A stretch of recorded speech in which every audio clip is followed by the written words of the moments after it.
Murli Prasad Sharma alias Munna Bhai, a streetwise Bombay Hindi-speaking gangster in Mumbai, is smitten with the voice of Janhvi Sahni, a radio jockey, when she announces a contest on the life and beliefs of Mahatma Gandhi set for the 2nd of October, Gandhi's birthday, with an interview with her as the prize.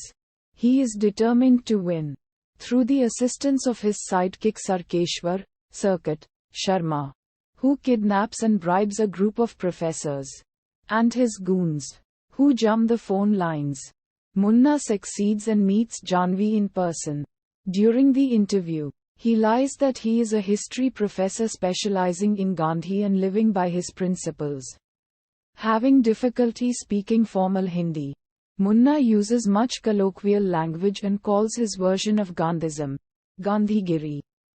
Lit. U2009, Gandhi-ing.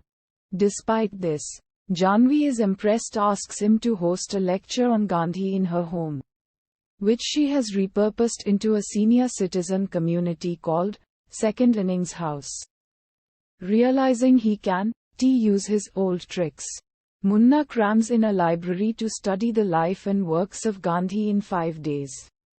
Udharan, Gandhi, who Munna refers to by his nickname Bapu, father, starts to appear at this time and offers help and advice to Munna, who is the only person that can see him.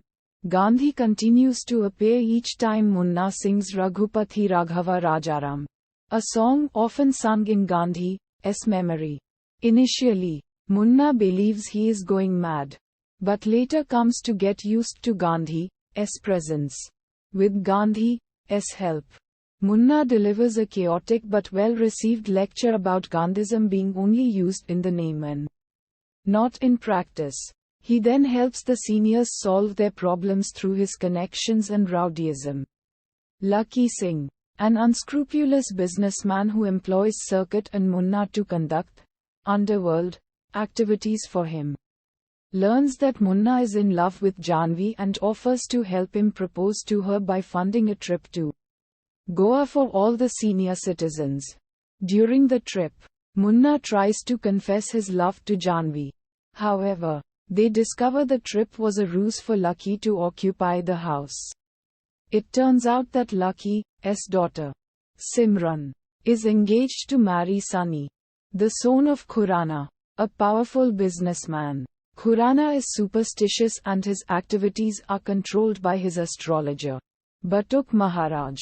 Maharaj's particular use of numerology led Khurana to add an extra K to his name and further convinced him that Second Innings House would be the most auspicious place for the new couple to live, hence the seizure. Further, Batuk initially advised Khurana to not go through with the wedding since Simran is a Manglik. But Lucky, not wanting to lose such an alliance, covers this up by saying that there is a mistake at the time of Simran's birth and hence the alliance progresses. Udharan, with the authorities and lawyers not willing to confront Lucky, Munna, Circuit, Janhvi, and the senior citizens of Second Innings House launch a nonviolent satyagrah outside Lucky's home. After a fight with Lucky's security guards, Munna and Circuit are arrested. Janhvi later bails them out and invites Munna to her radio show to publicize the issue. They host a new program called Bapu Ka Magic, where they offer Gandhigiri-style advice to listeners' problems, only asking that the listeners send Lucky flowers to help him recover from the disease of dishonesty, in exchange for a unique nonviolent protest after Munna gets his first caller, Victor D. Souza, who works as a taxi driver to repay his father's money lost in bad investments. The show gains popularity and pressure builds on Lucky, who tries and fails to offer Munna other properties. Later, on Gandhi's insistence, Munna gives a letter to Janhvi, thinking it is a love letter. Janhvi instead learns the truth about Munna and leaves heartbroken, causing the protests to falter. Despite this, Munna meets Lucky and assures him that he will not give up the fight.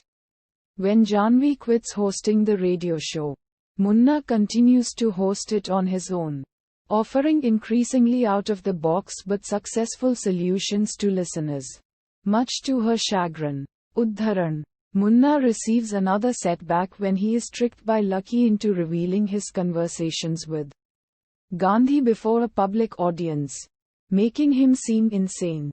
On the day of Simran's wedding, she learns the truth about her father's deception of Khurana and runs away, ending up in Victor's cab.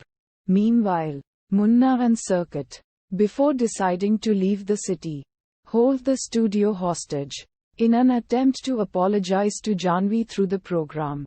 Simultaneously, Victor connects Simran to Munna, where she reveals that although she loves Sunny, she is a Manglik and thus is unlucky to marry. She is also devastated by her father's wrongdoings and has always looked up to him. With Lucky, Janhvi, and the senior citizens listening in, Munna convinces her to go back and tell the truth, reasoning that Khurana's belief in numerology is irrational. Simran does so and Khurana rejects her. Munna and Circuit go to the wedding and use some of their old tricks to successfully dispel Maharaja's superstitions. When Khurana still remains unmoved, Sunny refuses to listen to his father and marries Simran anyway. Munna and Circuit voluntarily surrender themselves. In jail, Janhvi returns and reconciles with Munna and a grateful Lucky apologizes, promising to reform, and returns the house keys. In the end, Gandhi narrates what happens to all the other characters. Munna and Janhvi got married and continued their show. Circuit is adopted by Bomi and Tina, a newly married old couple living at the house who adopt his mannerisms. Victor achieved success, finally earning enough money to buy a taxi of his own, making his father proud. Sunny and Simran remained happily married and have a child, prompting Khurana to renounce his belief in numerology and fire Batuk. Gandhi then talks about even though he was killed a long time ago, his ideas and beliefs will always live and inspire others. He asks to choose if we want to simply just hang his picture on a wall or to reflect on his beliefs. The film ends with a reformed Lucky sitting in the very same library in which Munna sat, reading up on Gandhi, and Gandhi begins to appear to him too. Though this is just revealed to be a part of Lucky's obsession with appearing with famous personalities in photos. Asked his photographer to take a picture of him and Gandhi,